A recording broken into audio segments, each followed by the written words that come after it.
Pokoknya kalau hidup kita menyerahkan hidup kita itu diprospek oleh mulutnya orang, nggak akan beres. Maka mungkin dari sini muncul tema mereka yang memburu atau hati kita yang membusuk. Imam Syafi'i berkata, wa ainur ridho an kulli aibin kalilatun. Masya Allah, Imam Syafi'i radhiyallahu anhu. Ikhwatil kiram, wa ainur ridho, kalau orang hatinya sudah baik, an kulli aibin kalilatun. Orang mau berbuat apapun juga di luar, karena hati kita sudah baik, maka tidak ada sesuatu yang bisa menyiksa diri kita gara-gara perbuatan orang. Karena kita berbaik sangka terus, tidak berburuk sangka, berbaik sangka. Saya mencontohkan begini. Kita duduk nih di masjid, abis ini ada anak naik sepeda motor ngebut, kreng, rata-rata hati manusia akan berkata seperti apa yang merasa terganggu?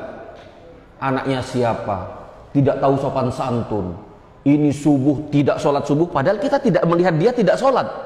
Cuma kita langsung menghukumi. Yang lain sholat subuh, dia tidak sholat subuh, ngebut-ngebutan. Mudah-mudahan ditabrak sama kambing sana dong, tahu ini. Nah, kita begitu, rata-rata hati seperti itu. Tapi Imam Syafi'i bilang, wa ainur ridho, kalau orang hatinya baik, dia tidak akan menerjemahkan anak ngebut tadi kepada hal yang negatif. Dia sudah berdamai dengan hatinya. Dia akan punya definisi yang positif tentang anak yang ngebut itu. Kasihan pagi-pagi ini dia sudah harus ngebut. Mungkin papanya ada sakit, dia cari obat. Mungkin mamanya di sana sakit, dia sedang cari obat. Mudah-mudahan nak segera dapat obatnya. Dia nggak tersiksa dengan definisi negatif terhadap orang lain. Keren tidak itu? Wa ainur ridho an kulli aibin kalilatun. Ini Imam Syafi'i mengatakan, kalau orang sudah berdamai dengan hatinya, orang berdamai dengan definisi-definisi positifnya, maka orang itu akan hidupnya baik. Kama anna ainus sukti tubdil masawiyah. Tapi kalau sudah hatinya orang itu tidak baik, sebaik apapun amalan-amalan dan pekerjaan rutin yang kita lakukan, sebaik apapun itu, tapi kalau itu bertemu dengan orang yang hatinya memburuk, membusuk, maka tidak ada baiknya apa yang kita perbuat. Pak, marilah kita berdamai dengan definisi-definisi yang harus selalu positif dengan diri kita, sehingga orang yang ada di sekeliling kita itu menjadi baik. Orang baik dan tidak baik kadang-kadang bukan karena orang itu, tapi hati kita yang bermasalah mendefinisikan tentang orang. Coba, oleh karenanya di dalam Islam itu, di dalam hubungan bersama-sama ini jamaah, Masya Allah, saya akan membacakan tafsir surat Al-Hujurat ayat 10, tafsir Ibnu Katsir ini, dalam bentuk yang orisinil, bukan terjemahan, insya Allah. Bismillah, a'udzubillahi minasyaitonirrajim. Innamal mu'minuna ikhwatun.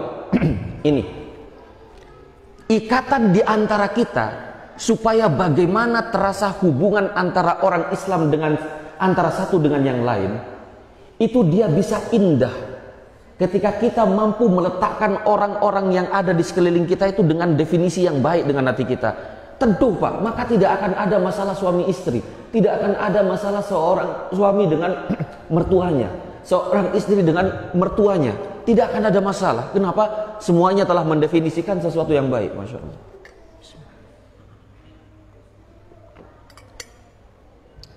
Coba, kita ini kehidupan hati kita rusak.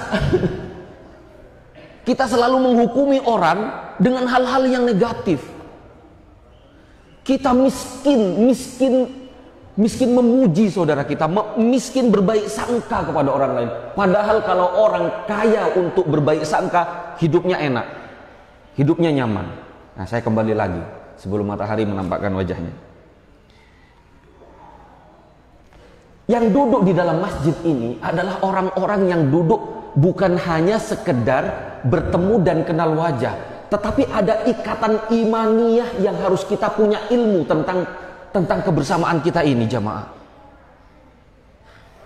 Dan itu ada di mana? Di dalam surat Al-Hujurat ayat 10. Allah Jalla Sya'nuhu berfirman, innamal mu'minuna ikhwatun. Sesungguhnya orang-orang yang beriman, tidak peduli Anda lahir di mana, warna kulitnya apa, bentuk hidungnya mancung atau menceng, matanya sipit atau dia bulat atau gimana, nggak peduli dengan bentuk yang itu. Yang Islam pedulikan bagaimana? Innamal mu'minun, kalau orang itu beriman, maka ketahuilah kita itu bersaudara. Bagaimana pengertian bersaudara itu? Ai al-jami' ikhwatun fid din. Maksudnya kita itu semua bersaudara dalam ikatan yang kuat, bukan antara nasab, bukan urusan rahim. Kalau rahim itu berapa banyak nanti istri akan jadi masalah buat suaminya. Berapa banyak anak akan menjegal kaki papa mamanya untuk masuk ke surga. Berapa banyak seorang adik akan jadi masalah buat kakaknya di surga. Surat Abasa Allah berfirman, yauma yafirrul mar'u min akhihi wa ummihi wa abihi wa sahibatihi wa banihi. Baku lari antara satu dengan yang lain kalau hanya ikatan nasab. Tapi ikatan agama itu melekat sangat kuat dan punya hak-hak yang harus kita tunai. Kama qala Rasul sallallahu alaihi wasallam, ini sebagaimana disabdakan oleh Nabi Muhammad sallallahu alaihi wasallam, al-muslim akhul muslim. Orang Islam itu adalah saudaranya, Pak. Orang Islam bukan teman, bukan sahabat. Nabi bilang saudaranya orang Islam yang lain. Kalau sudah bersaudara bagaimana? Maka tugas kita la yahunuhu. Jangan hianati saudaramu. Di depan kamu puji, di belakang kamu runtuhkan kehormatannya. Di depan baku bawa baik, di belakang kita runtuhkan. Ketika kita punya keperluan sedikit, dia membantu kita dengan habis-habisan. Tapi ada masalah sedikit, kita preteli, kita hancurkan kehormatannya dengan cara menceritakan kepada orang lain. Jamaah, ini diingatkan oleh Nabi Muhammad, tidak boleh kita bersaudara. Dan saudara yang baik tidak akan melakukan itu. La yahunuhu, jangan khianati saudaramu. Wala yakdzibuhu, jangan kamu bohongi saudaramu.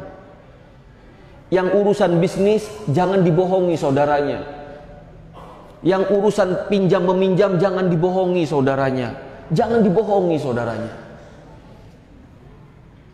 Wala yakhdhuluhu, jangan berdusta kepada saudara.